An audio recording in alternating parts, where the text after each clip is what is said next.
Shalom everybody. My name is Rabbi Yitzchak Shapira and I'm the founder of Ahavat Ammi Ministries and Yeshivat Shuvu.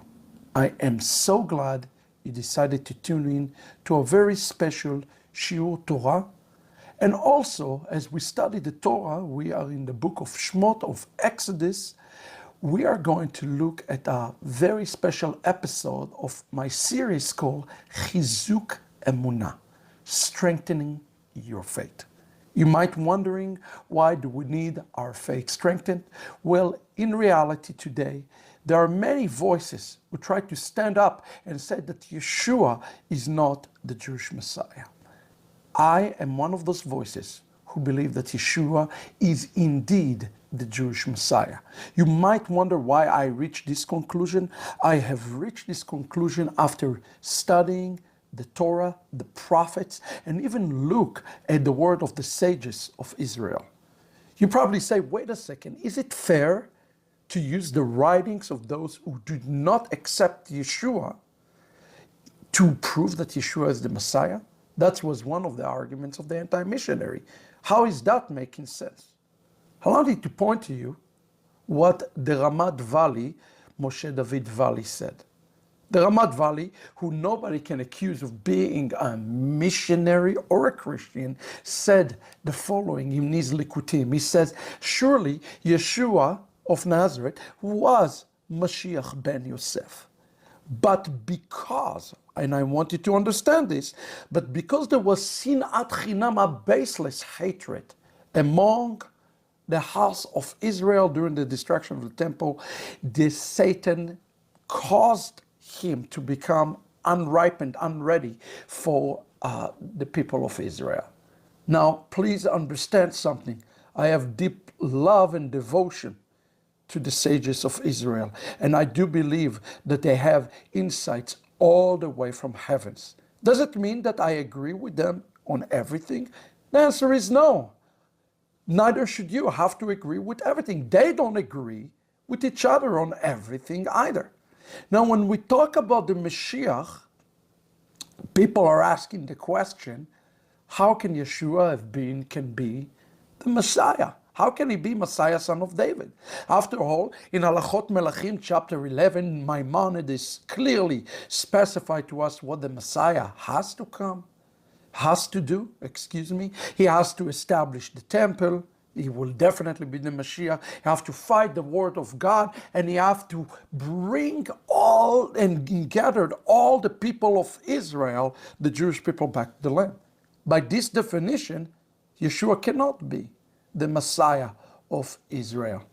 But let me also point to you that if it is the strict definition of what the Messiah has to do, neither Rabbi Schneerson fulfilled this mission. As a matter of fact, the Lubavitcher rabbi, although he was a great man, he never set foot in the land of Israel. He never visited the land of Israel, not even once. Okay? He did not gather the Jewish people, neither he built a Bet Mikdash in Jerusalem. Now, when we talk about the Mashiach, there are two ophanim to look at the Mashiach. The Messiah, son of David, and the Messiah, son of Joseph. Today we will talk about this in a specific context of this Torah portion. Now, please understand something. That in his writing, if Maimonides is halacha on the Mashiach, please understand that Maimonides has never given halacha on Mashiach, son of Joseph. Such halacha does not exist in Judaism on Mashiach, son of Joseph. Some say that son of Joseph and son of David will become one. Some say that son of Joseph will be rejected and also son of David. Some say that Messiah, son of David, will resurrect the son of Joseph straight from the dead. There are so many different opinions. Judaism does not have halacha on the Messiah, son of Joseph. And therefore, because there is no halacha on the Messiah, son of Joseph, one cannot say that faith in Yeshua of Nazareth as Mashiach, son of Joseph, is a rejection of Jewish law. It's clearly not a rejection. Now we do have a serious issue with the what is called in the term that is used that today we're going to unpeel is this term, the divinity of the Messiah. As you know, I wrote the book, The Return of the Kosher Pig, and I have brought hundreds of references to point out that the Mashiach will be more than a mere human. Okay? Here we are 5 years later, and the anti-missionaries still to this point, they would like to nitpick and say, well, this is wrong and this is wrong. But if you look at things collectively, friends, hundreds upon hundreds, this year I'll have another book to come out to bring more resources and more references to point out the fact that the Mashiach, at least in a sect of Judaism, is viewed as much more than a mere human. Today, I would like to ask this question with you. I title this study, Me Who Melech HaKavod. Who is the King of Glory? Who is the King of Glory? The answer on the issue of the divinity of the Messiah. This is to me the core issue that have to be addressed. Now, if you disagree with me, don't just leave notes and curses on our Facebook page or our YouTube page. By all means, don't do that. It does not bring honor, especially if you believe that the God of Israel is the true living God that you serve and worship. Instead, write us an email at info@ahavatami.org. We would love to discuss it with you. In addition, I would love to have a public debate with any anti-missionary, especially those from Jews for Judaism, with Tuvia singers and others. We are welcoming a dialogue, but this dialogue has to be for the sake of heaven, not for the sake of shaming, discrediting, lashon hara, or anything else. Please understand something. My goal, and the goal that I believe of Messianic Judaism, at least it should be, I cannot speak to every ministry, is to uncover the truth and to see the Geulah coming upon the Jewish people. That should be the goal of every Jewish person in the world. As a matter of fact, in Halachot Melachim, chapter 11, it is the Rambam himself who says that if one is not awaiting the coming of Moshe Rabbeinu, he called the kofar. He's called a kofar. A kofar is somebody who's not accepting the Torah. I want Mashiach to come and to fulfill all things. Although I recognize and realize that not all things are fulfilled, and even Yeshua himself says those things will stand until heaven and earth will stand, we can hasten those days. And the way we're hastening those days is to do exactly what Hashem told the Jewish people to do. Come now, let us reason together. So I urge you all to come. Let us reason together from the word of the Torah and Moses and the prophets of Israel and the sages of Israel. In this week portion, Shemot chapter 6, which we see of wonderful promises that God is giving to the children of Israel. 4 promises he's giving, and there's a fifth promise is given from Exodus chapter 6, verse 6 to Exodus 6, verse 8. God is saying, I'm going to reveal myself to you in a new way. There's a new way that I am going to reveal myself to you. Now, Moses starts his journey, his emissarial journey to Egypt to give back the message to Pharaoh. Paro and the Galut of Egypt is a prototype for the Hit Galut. Galut is exile. Hit Galut is revelation of God in the world. Right? In Exodus 20, God revealed himself in the world. He's doing this. And those first 20 chapters, we kind of see how the Geulah simmering up. It's all centered around a man named Moshe. Moshe is a picture of the Goel, and Chazal says to us clearly, Kegoel Rishon, Goel Acharon, that the picture of the last Redeemer, Messiah, our righteousness, will be similar, if not identical, in a prototype for the one that will come after us. Okay, the Messiah. I would like you today to pay attention to a very special verse. I want you to go with me to the book of Shmot, Exodus chapter 7.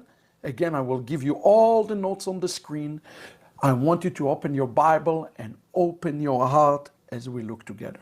And look what it says. It says, Vayomer Adonai el Moshe, Rehe nataticha Elohim לפרעה ואהרון אחיך יהיה נביאך. This is an important verse, as God says. He replied to say, he said, I place you, and he doesn't say here in the translation, he said, role of God. But actually, what the Hebrews say, Re'eh, look, I nataticha Elohim. You will be Elohim leparo. When we are talking about those difficult verses in the Torah, this is perhaps one of the more difficult verses that we deal with in the book of Exodus. How can it be that God is making Moshe to be Elohim leparo? Isn't God is God? Doesn't it says that there will be no other God? How can God make himself to be Elohim leparo? What is the meaning behind this verse? Now, please understand, when we study Torah, we need to understand that everything in the Torah is nevu'i. It's all prophecy. Every word. It says, "Velo kam navi beYisrael keMoshe." There's never been a prophet in Israel as Moshe. So when we study Torah, we have to look at the Torah, if we're not just as a book of law, not just as a book of love, but as a book of prophecy. The Torah holds a great prophetic value, and I need you all to understand this. One of the earliest commentary that we are probably aware of, or the book of Shmot, is called the Mechilta. The Mechilta gives us kind of an interesting interpretation. Why did God call Moses Elohim? What did God mean by that? It says in the Mechilta the following. It says, "See, I have made you an overlord Elohim to Pharaoh." I would know that only Moshe was set up as a judge to Paro. Whence would I derive the same for Aaron? It is therefore written here, to Moses and to Aaron. Moses is being likened to Aaron, just as Moses was a judge to Pharaoh. So Aaron, just as Moses spoke his words without fear, so Aaron. In essence, what the Mechilta says, it says it doesn't really mean that he's Elohim. He's not really Elohim. That's not what it says. It says that he is to be as a judge over Pharaoh. Is this definition correct? Is this interpretation correct? We must say that yes, it is correct. He put and he placed, and he truly placing Moshe Rabbeinu over a position of authority of Elohim. Please understand something. When we speak about the term Elohim, for example, in the book of John, chapter 10, verse 31, when they come and they accuse Yeshua to being Elohim, and Yeshua answered to them from Tehillim, he said, "Vayomer elem, atem Elohim kulchem bnei elyon." You are God, you are the Son of the Most High. What does that mean? Yeshua quoted, he said, "Why are you calling me Elohim? You are Elohim." In essence, all of Israel is calling Elohim. All of Israel, when they receive the Torah, are calling to be a judge over the world. This is what we are. We are a nation of praise. And we have the DNA of Elohim. The name of God, Yud, Hey, Vav, and the fourth letter is the first three letters of the Jewish people name. Yud, Hey, Vav, Yehudi. In essence, we receive the DNA of God. We are Elohim in such a regard. But is there more to this text? Is there more to the remez behind this text? Could it be that Moshe Rabbeinu was Elohim in such a way? Well, to answer this question, we have to go a bit deeper, and I want you to go to a bit deeper. Because here Moshe called Elohim. But that is not the only place that Moshe Rabbeinu called Elohim. As a matter of fact, we see the same in the end of Moses' life, right there in Deuteronomy chapter 33, verse 1. And it says there, "Vazot habracha asher berach Moshe איש האלוהים את בני ישראל לפני מותו. This is the blessing which Moses, the man of God, bade the Israelite farewell before he died. Now I want you to notice something very interesting. Moses called Ish Elohim. And those two terms are paradox to one another. Ish is a man, Elohim is Elohim. Man is man, and God is God. The question we need to ask is why Moshe called Elohim in the text in this weak portion, and why at the end of his life he called Ish Elohim. Is it just because he's a judge and a ruler over people? I would like to suggest to you that there is more to it. And to understand what it is, I want us to go together to the Midrash, who quote Deuteronomy 33, so we understand what it is mean for him to be over the Elohim, or over Pharaoh as Elohim. What did it mean by this? To understand this, we need to dig deeper. Let's go to Midrash Tehillim, Psalm 90, one of the Midrashim that actually, or one of the Psalms, one of the Mizmorim that actually was written by Moshe. You know, some of the Mizmorim was written by Moshe Rabbeinu, not just by David HaMelech. And it says in the Midrash, let's read it together in Hebrew. One of the things that I don't like is how the anti-missionaries like say, well, you don't understand the Hebrew. Well, I give you the Hebrew word for word. And anybody with the knowledge of the holy tongues, I tell you, check the resources, check the references, make sure I'm accurate. If Chas v'Chalila I made a mistake, point the mistake to me, because I am human, I'm not Elohim, okay? But this is the text, friends. This is the text, and we have to stay true to what is being said. Moshe is called Elohim. Here in the text is called Ish Elohim.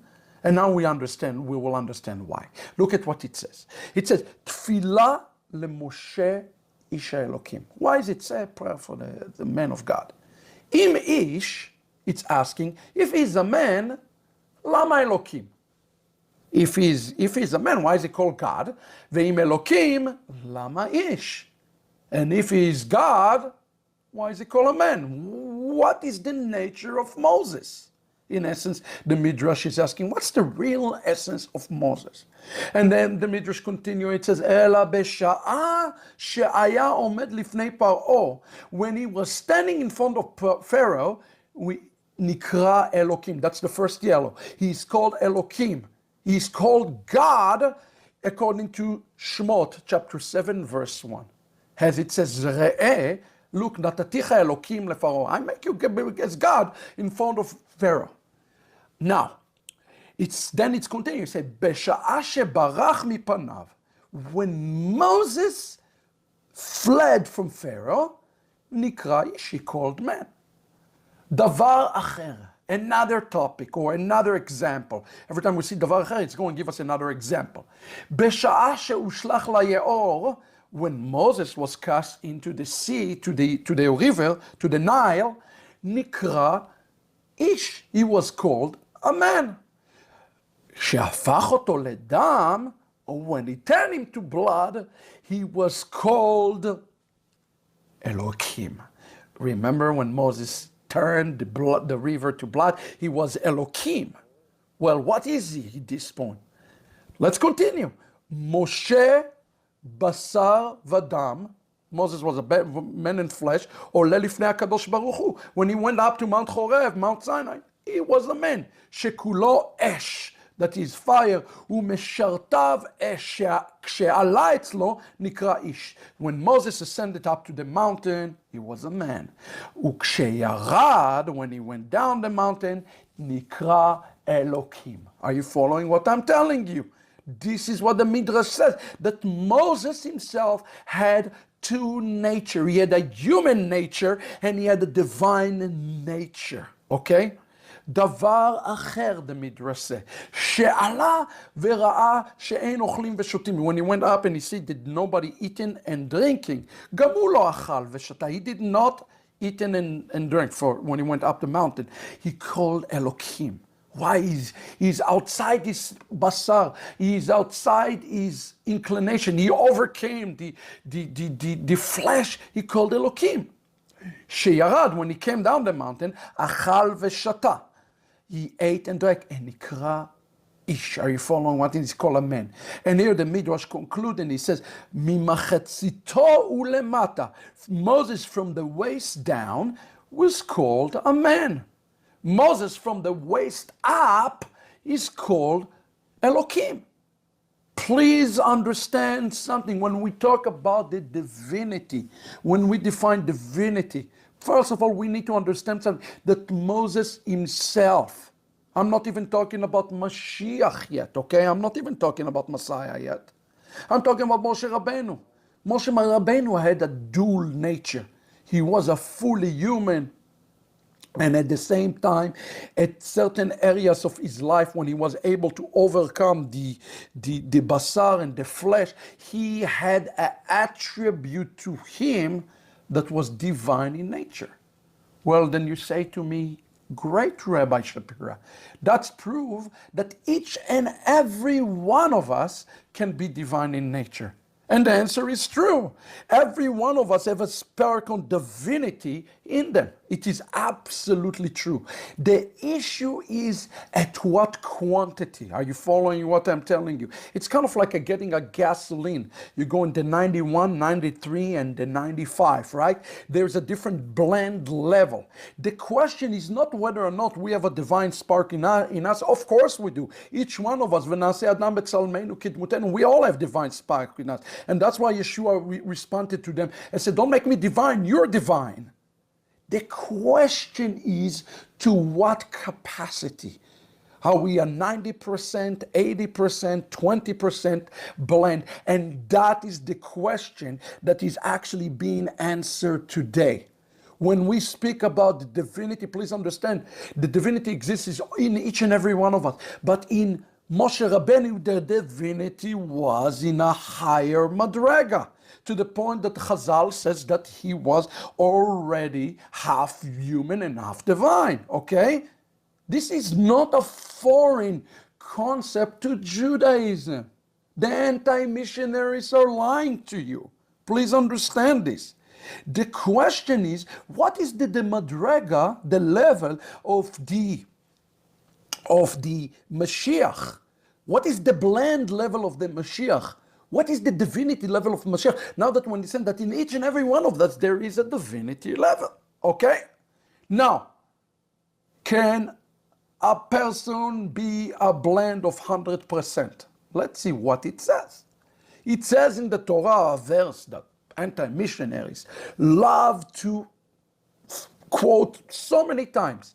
The question is, can man be God? A man cannot be God. But the question should be, can God feel himself in a man? That's a very, very different concept. Are you following what I'm telling? Can a man, a regular human, become fully God? No, absolutely not. Why? Because the Torah tells us God is not a man to be capricious or mortal to change his mind. Would he speak and not act, promise and not fulfill? In essence, a man cannot get up in the morning and say, hey, I am fully divine. Something has to fill him in. That is not the same thing. Are you following what I am telling you? Here it says, Ben Adam Uitnachem. You know, even when we do a kiddush, I don't know if you noticed that, but when we do a Kiddush, there's a very interesting passage in the Kiddush that says that God is not the son of God. Why? Why is it saying it? And in a minute I know that this is going to raise so many questions, but I promise you we're going to answer them today, but you have to listen carefully. Why? Why is it? Because nobody can take something that is heavenly and say, I'm going to fill myself. In essence, the pump is not going this way. The pump has to go down this way. As a matter of fact, when we're talking about Hashem and his glory, we know that he is the King of glory. There are so many passages that are speaking to him about as the King of glory. So the question becomes, how can he say that I will even give Moshe some of the glory? Okay, if he is a God called Elkaneh, he's a jealous God, why would he give his own DNA in a higher blend to somebody else? Here clearly in the text, it says that Moses, again, it says that Moses become not just Yisha Elohim, which now we understand what it means. God is giving him more than anybody else, but it also says that Re'eh nataticha Elohim, I made you Elohim. The question is, how can it be? If God is truly a jealous God. Matter of fact, let's look together in the book of Zechariah, chapter 14, verse 9. Look what it says. Vaya Adonai, this is a verse we read every day. Vaya Adonai lemelech al kol haaretz. Bayom hahu yeh Adonai echad u'shmo echad. There is no doubt who is the king. The king is none other but Hashem HaKadosh Baruch Hu. May his name be blessed forever and ever. Okay? His name will be one. He will be a king. But then we have a problem. If he is the king, what do we do with the book of Psalm, chapter 2, verse 6, which says, Vehani nasachti Malki. Let me stop on the word Malki. Malki is a possessive term. He said, I will put my king on Zion, my holy mountains. Wait a second. We just read that the king is Yud, Hey, Vav, Hey. May his name be blessed. HaKadosh Baruch Hu. That is his name. But here in the Tehillim, the psalmist, a verse that applied by all the commentators to the Messiah of Israel. Okay? And he says, I'm going to put my king on the holy mountain. But if the king is his king, okay, and the king is Yudei Vaveh, what does it imply about the nature of the king? It implies the following, that the king that is instilled will be filled, completely filled, 100% filled with the kavod and with the glory. Remember, he's called, here let's look again, he's called the Melech he's called the King of Glory. It means that he will be filled with the glory, even to the level that are greater than Moshe Rabbeinu. To the point that when they look upon him, it will be like looking at HaKadosh Baruch Hu. And a matter of fact, Even Ezra leave no doubt to us. And he says the following, and I instilled my king. What does that mean? Adonai hu nachlatenu. The mighty one of Israel, he is our inheritance. Ve'em amecha nachlatcha. Your people are your inheritance. U'kamou li'ishtachavot, to bow down lemelech Adonai tzvaot. To bow down to the king, Lord of armies. And what does he say here? And I want you to pay attention. He leave us no doubt. He said, Shehu HaMashiach. He says that the king is the Messiah. And it's called Adonai Tzvaot. So who will we bow down to? To God or to the Mashiach? Well, if we bow down to man, and he is just a mere human, then that is called avodah zarah. That's called an idol worship. We have violated Exodus chapter 20. The only solution that we have, that the entity, that the core, the DNA of this king, Lemelech Adonai Tzvaot, is none other. In his core, he will be filled with God to a point that he will be a full representation of the mighty one of Israel. Can you imagine Jewish people bowing down to a mere human, fleshly king? Impossible. It wouldn't make sense. It would be violation of the Torah. That means that the Mashiach will be Oved Avodah Zarah himself. So let's understand it further. Now that I understand that God is the king, he will be the king, but also the Messiah is called the king. Let's return for a second for Exodus 7:1. Again, it says, Vayomer Adonai el Moshe, Re'eh nataticha Elohim leparo. I made you Elohim, I made you. But that's the key. God made him Elohim leFaro. Okay, it's the authority of Hashem. The Midrash has the question, what is it talking about? Who is it talking about? Why Moses called Elohim? This is a question that the Darshanim have asked again, and again. I would like to take you to the Midrash Tanchuma that now will shed the light on us on the case of the divinity of the Messiah. The Midrash Tanchuma, and also you find it in Shmot Rabbah, actually start in connecting the concept of glory, the kavod, the glory of God, who is a jealous God, with making Moshe Elohim.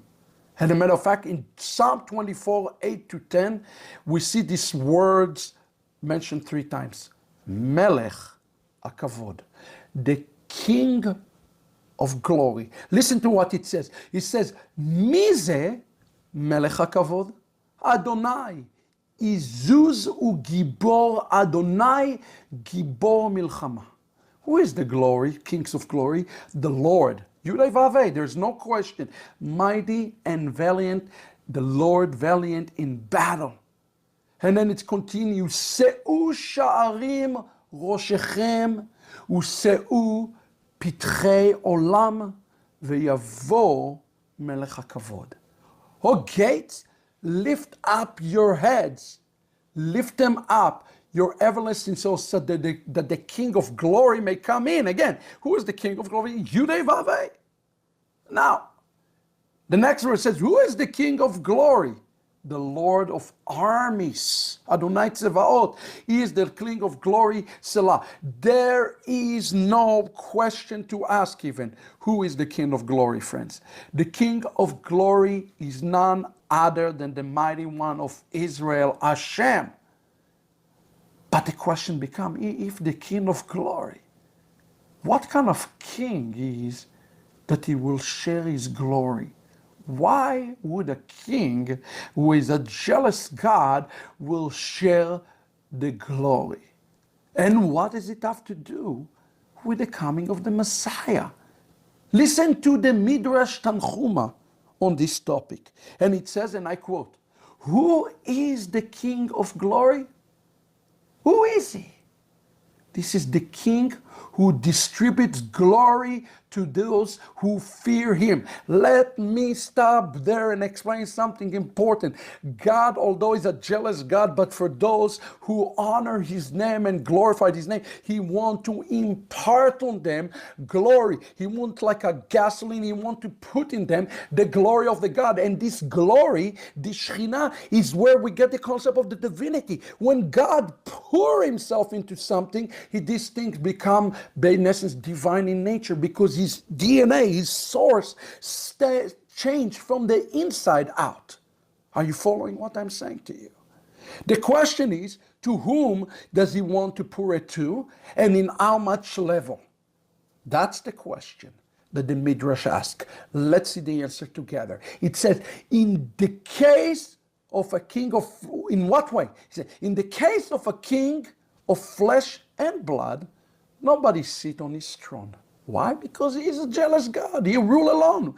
Yet, the only one had Solomon sit on his throne, as it says in 1 Chronicle 29:23. Then Solomon, King Shlomo, sat upon the throne of the Lord.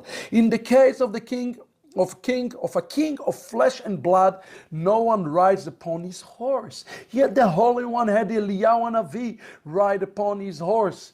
Now, what is the horse of the Holy One? Whirlwind and storm, as it's stated in the book of Nahum, chapter 1, verse 3. The Lord is in the whirlwind, and the storm is his road.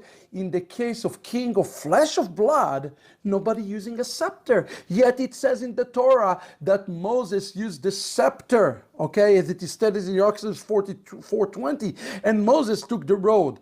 Then you notice something here, friends. In every case, the Madrega is going up. It's going all the way from Solomon to Moses to Eliyahu, and now we're getting to the Mashiach. We are talking now about crowning him as the king. Who is the King of glory? Friends, it's the Messiah. And he has the crown of God. Look at what it says. The Midrash continues and it says, no one put on his crown. Nobody put God's crown, yet the Holy One has given crowns, not a crowns, but crowns to the Messianic King. It is stated in Psalm 21:4, you have set on his head a crown of fine gold. In the case of the King of flesh and blood, nobody put on his robe, but in the case of, but Israel will put the the robes of Hashem upon themselves. Israel is also divine. Are you following what I'm saying to you? Israel is divine, and the Messiah is the head. He is an entity inside the half of Israel, the one who have the authority. And the question, who is giving him authority? His Father is giving him authority, the ultimate authority. When we're talking about the divinity, we have to speak about the authority. Authority to take the crown that the Midrash says, the crown that God wore when he parted the Red Sea, and he put it on the head of the Mashiach. Moses did not receive the crown. Eliyahu Navi did not receive the crown. Israel did not receive the crown. Mashiach, he's the only one who received the crown. Are you following what I'm telling you? In essence, when we are speaking about the divinity of the Messiah, we are talking about his being the complete fulfillment. He is fulfilled fully. There is not blend of 99% and 1%. He is fulfilled. His vessel is fulfilled in the highest octane of from Heavenly Father. Yeah, you and I have some of that in us, but he is filled in the highest level of octane within him. Are you following what I am explaining here to you? And the key is to, in a minute, we'll look at Psalm 21. But before that, we'll see that this Midrash is quoted in another place in Tanchuma. He is quoting in Midrash Tanchuma Be'alotecha. And there's a little abbreviation. I will just quickly will show you the abbreviation. It asks the same question. What is the meaning? The Lord of hosts. He is the King of glory that is imparts some of the glory to those who fear him and benefit in glory. And I want you to stop there and understand the key is some. Moses is divine in part. Israel is divine in part. Mashiach received the full glory of Yehuda Vaveh because he received the crown. He received the kavod in a level that nobody else received the kavod. Are you following what I'm telling you? When we talk about the divinity, we're not talking about a man who makes himself to be God. We're talking about God honoring somebody in such a level that he's filling him as a vessel. He's filling him in the full kavod. He's filling him with the full Shekhinah. Are you following what I'm saying? It's like a napach, a glassmaker. He's holding the tool and he breathes it and he fills it with his full breath. You want to know what inside Mashiach? The full breath of Hashem. That's why the Mashiach is called the Davar. The word Davar, the Dibur, is a breath. What's come out of your mouth is the Dibur. Look, I'm speaking to you right now. A breath come out. What come out of God is the full breath that fill the Messiah with the full glory, or that belongs only to him. He, essence, gave him the full glory. And that's exactly what the Midrash is saying here. Let's read it together again. He says, he is the King of glory, that he imparts some of his glory to those who fear him, as befits his glory. How? He is called Elohim. Now we know what it means to call Elohim. Those who ask the question, Yeshua Elohim, you're asking the word question. We are Elohim. Everybody has have Elohim in them. The question is how much glory the Mashiach have. As it stated, see, I've set you as God to Pharaoh. He, the Holy One, causes the dead to live. And he imparted some of his glory to Eliyahu Navi. cause him to live, as stated, and Eliyahu sees his son alive, because the Holy One imparts his glory to those who fear him. What a good God we're serving. He put his own clothing on the Mashiach king, as it's standing. I will honor him with majesty, you shall lay upon him. Our masters have taught, in the case of the king of flesh and blood, nobody rides upon his horse. Nobody puts on his clothes, and nobody uses his crown, and nobody sits on his throne. But all of this thing, the Holy One shared his glory with those who feared him and gave to them. Friends, God is such an amazing God that he takes his glory, although he said, I will not share, I'm a jealous, and those who honor him, he gives them the full glory. Are you following what I'm explaining to you today? The Mashiach is representing the full kavod of Yud A Vav A, because God poured into him everything that is in him. Did he pour everything that is in me, everything that is in him? No, he gave me a spark. He gave you a spark.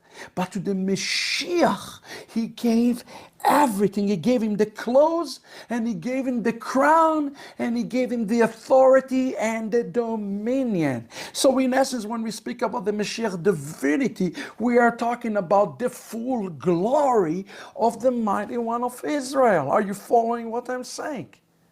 This issue of a divinity is not an issue of Avodah Zarah. It has to do with the way we explain it. Anybody who wants to contend what I am saying today, you will have to contend with the rabbis and the sages of Israel to look upon Mashiach. Okay, to look upon Mashiach and say Mashiach has the full glory of HaKadosh Baruch Hu is not Avodah Zarah. Period. That's what Midrash Tanchuma is telling us here, friends. And a matter of fact, now that you see what the Midrash is saying, the book of Yochanan, chapter 1, verse 14, becomes so much more tangible and much more real. And look what it says. It says, and the Word became flesh, and its tabernacle among us. We looked upon his what? His kavod, his glory, the glory of the one and only from the Father, full of grace and truth. Are you following what I'm telling you? Full of grace and truth. The key here is the word that mentioned twice, the word kavod, and daily translated it right. He said, kevodo, v'nachazeh kevodo. Why? Because he is filled with the glory of HaKadosh Baruch Hu. That's the point of the matter. He is full of the glory of Hashem. The Messiah of Israel, he received the ultimate blend that went into him. The complete. Was he human in the flesh? Of course he was human in the flesh. Moshe Rabbeinu was a human in the flesh. He received octane 93. Mashiach received octane 100. You following what that? Yeah, he have a goof, but what is inside of him, his essence, was what was given to him from HaKadosh Baruch Hu. This is very, very important. That's why he made the claims that he made before Abraham was. Why did he make those claims? Because everything that is in him, his essence was from the mighty one of Israel. As a matter of fact, in the Tosafot to the Midrash, both in Shmot Rabbah and in Tanchuma, we read more color on the true nature of the Messiah. Friend, I know many of you will be angry, will be upset. Don't be angry and upset with me. Don't curse. Don't say things that are out of order. This is Judaism. Nothing is taken out of context. I am tired of hearing anti-missionaries say, well, this is taken out of context. The Hebrew is clear. The Darshanim and Mefarshanim are clear. There is nothing here to contend on these issues. Okay? Mashiach will have the crown of glory. The crown, because the kingdom is given to him. The kingdom is given to him. And he's dressed as the king, because everything that is in him is belong to, in fullness, to HaKadosh Baruch Hu. Okay. Look with me at the Tosafot from Midrash Shmot Rabbah. It says, ויקח משה את מטה האלוהים בידו. Moses took the scepter in his hand. מלך בשר ודם אין לובשים עטרה שלו. A king made flesh of blood does not wear the tiara of God. והקדוש ברוך הוא, and God, עתיד להלביש in the future, עטרה שלו, his crown. י"ד ו"ה. Now you understand why the king called Messiah and הקדוש ברוך הוא. Why? Because he will take his own tiara and he will put it למלך משיח. ומהו עטרה של הקדוש ברוך הוא? And what is the tiara of God himself? What is the tiara of God himself? It says here, ketem paz. In a minute we will see what it is mean. Ketem paz, a sign of fine gold. Rosho ketem paz. His head will have a fine gold. And his curls, there will be curls and they will be like black as raven. Okay? As it says, and it's quote from Song of Songs, chapter 5:11. In the future, the Holy One will be, his name is be blessed. We place his crown upon the hand of King Messiah. What is the crown of the Holy One? Blessed be he. Like the crown of the Holy One, blessed be he, is the finest gold. As it says, he says the most fine gold. And it is written also there, thou set a crown of fine gold on his head. Can you imagine what kind of crown will be put on the head of the Mashiach? It is not an earthly crown, friend. It is a heavenly crown. It's a heavenly crown. The Zohar speak about the names of all the malachim around the crown. The rabbis connected now the concept that Moses was giving the authority to be called Elohim to the ultimately the Mashiach will be authority to be called not just Elohim, he will not, but he will be given a higher glory even than Moses. And they quote here Psalm chapter 21. Let's turn together to Tehillim 21 and see what it says. It says, Tehillim 21, he said, you have preferred him blessing of good thing. Ki tekadmenu brachot tov. Have set upon his head a crown of fine gold. Lerosho tashit lerosho ateret paz. And look what he said. Not only that, he will not be a regular human, because he said, he asked you for life, and it says you will have an everlasting life. Are you following what I'm telling you? Not only that this person will not die, okay, he will have an everlasting life. He will not be a regular human. And here it says, remember what I told you will be filled with? It says here in Hebrew, Gadol Kvodo beYeshuatecha. How appropriate that his name will be called Yeshua. But here again, you want to know what God is giving into him? He said the kavod will be great. You've endowed him with splendor and majesty. I want you to understand three things about this passage. Number one, he will receive a teret paz on his head, which means that he have the full kavod of the mighty one of Israel. Number two, he will have an everlasting life. And number three, through his kavod, salvation, Yeshua, will come to the house of Israel. Now you will ask the question, how do we know that speaks of the Mashiach? How do we know this? Because our rabbis tell us those. Okay? The Midrash already we saw said it. Let's turn to a commentary called Chomat Anak and look what it says. It says on the word Tashit lerosho ateret paz, you have set upon him a crown of gold. It says, Efshar, it is possible, the Melech nishva mimalchut. ובגאולה העתידה יהיה עילוי לשכינה מאוד. It's talking about the king, that in the future he will be so exalted that the Shekhinah will be in a super mode in him. Okay? He will be filled with the Shekhinah and he will become one with the kingdom. Okay? And here Chazal says that it is talking about the Messiah of Israel, will be a king, and the fulfillment of this will be only in the future Geula. Are you following what I'm telling you? Only when the Geula will come and will be fulfilled, and then we will see him for his full glory. People ask, should we worship Jesus today? No, we should not worship Jesus today. He is not in the full kavod yet. He's not revealing his full glory. Okay?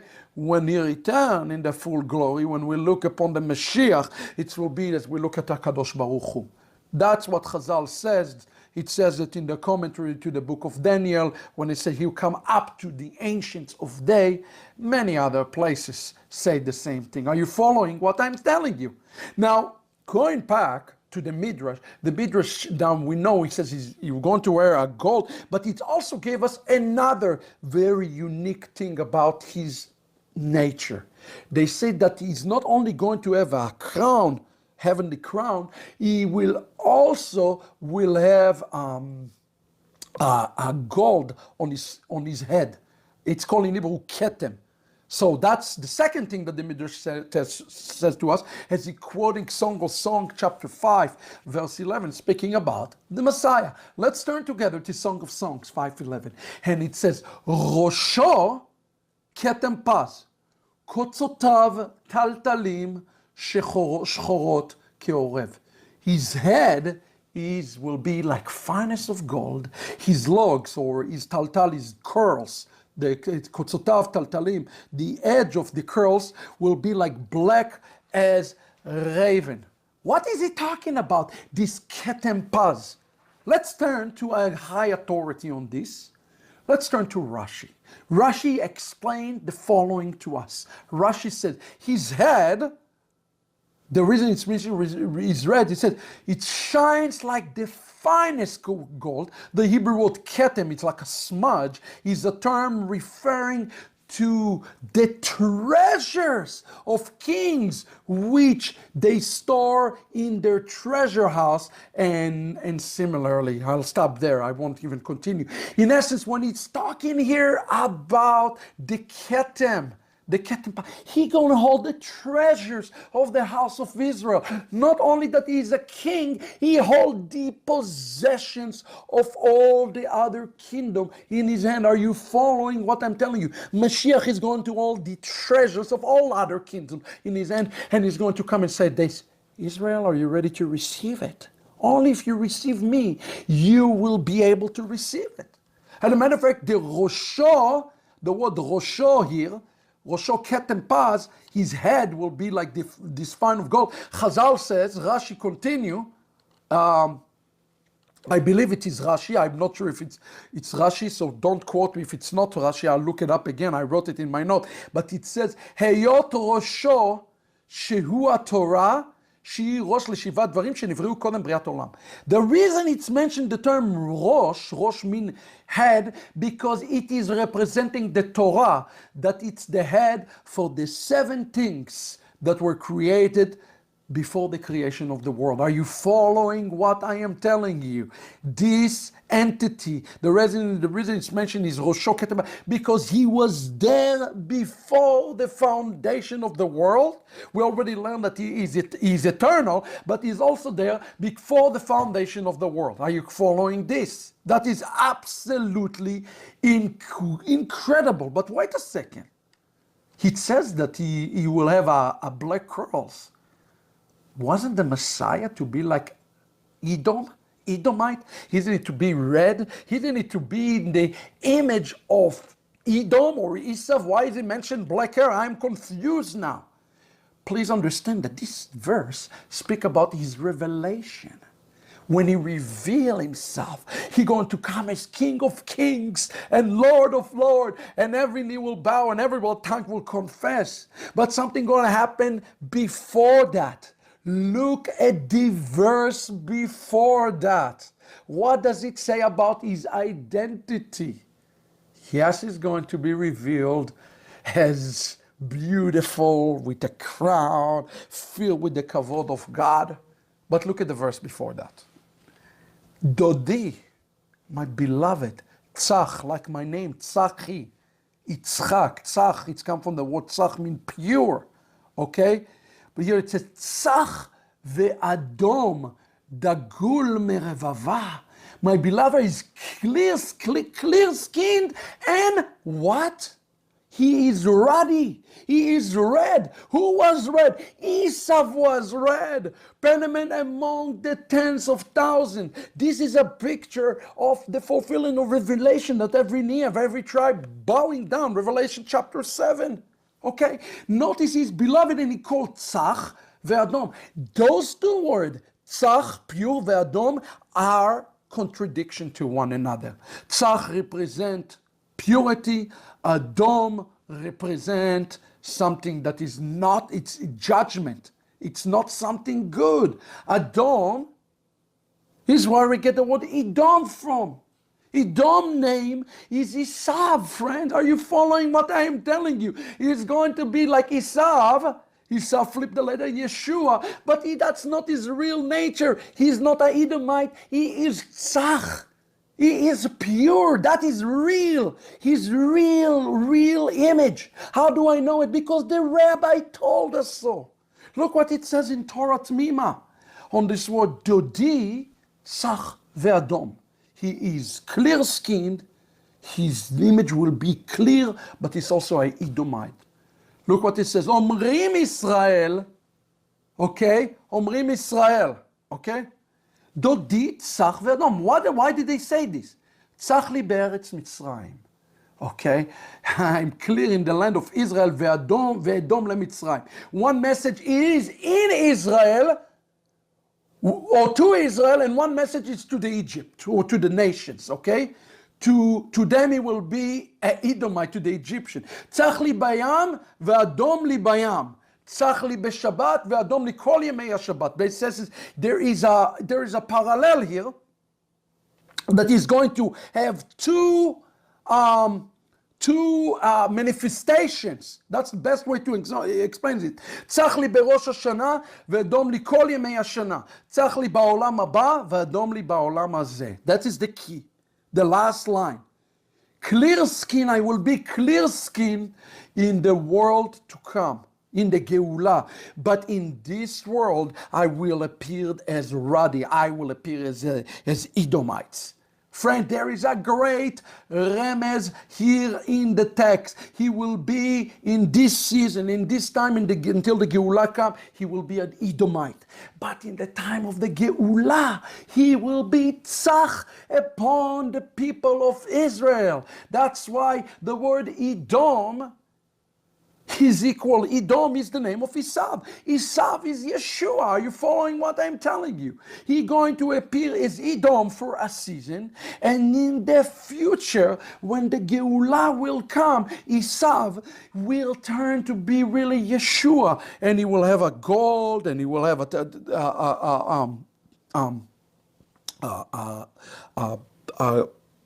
black curls. It says the edge of them will be black curled. Matter or not, will be black or not, it's another topic. But he will reveal himself.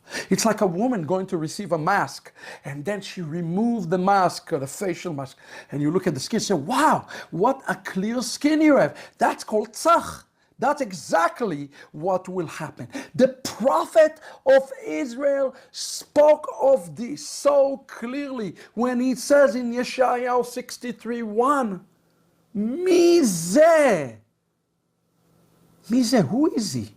Ba mi'edom. Chamutz bgadim mi'batzera, ze hadur bilevusho. Tso'eh berov kocho.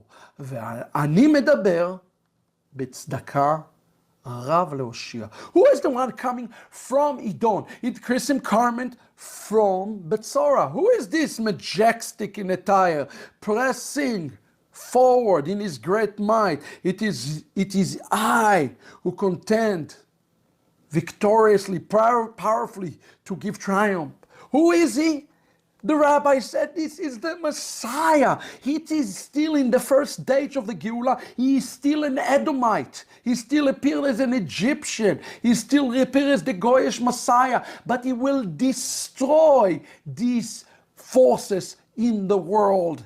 and then he will turn tzach, and when that will happen, the dates will happen, the rabbis here saying, and the scriptures saying, he will be in majestic hadur belevushu. Why? Because God will reveal him in the full kavod. Avraham, Evan, Ezra go and say this so clearly to us. Don't persecute me. I am just giving you the commentary. Who is the one that coming? Some refer to it as the Messiah, other to the angel Michael, but more correctly it may be referred to God. He's right, it is the Messiah and God at the same time. This prophecy contained a decree made against Edom, that is against the Empire of Rome and Constantinople, who are called the Edomites because they adopted the Edomites religion. That is the Christian religion, which is first established among the Edomite. Are you following the conclusion, the incredible conclusion to this story? He is going to come out of Edom and he will destroy Edom, and in his destroy Edom, he's going to receive the full glory upon himself, hadur belevusho. And the rabbi says that this day that will happen, yes, he will be as Elohim to the people of Israel, because at this day he will have and he will deliver and he will see himself, and we will see him, and God will pour this thing into him, that he will be able to be revealed as the King of Kings and the Lord of Lords.